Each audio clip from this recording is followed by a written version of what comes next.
తన చెల్లి కోసం కాబోయే భార్యనైన నన్ను పందెంలో పెట్టాడు. అలాంటి వాణ్ణి ఏం చెయ్యాలి? అది ధర్మపురి రాజ్యం. ఆ రాజ్యానికి మహారాజు సూర్యశేఖరుడు.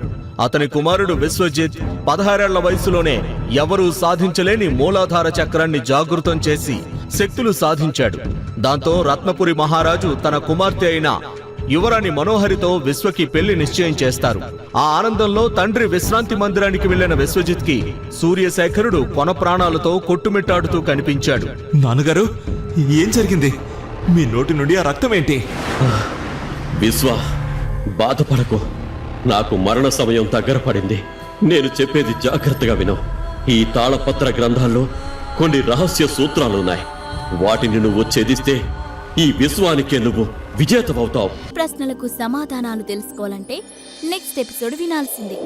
క్రింద ఇచ్చిన లింక్ ని క్లిక్ చేసి పాకెట్ ఎఫ్ఎం యాప్ ని ఇన్స్టాల్ చేసుకోండి.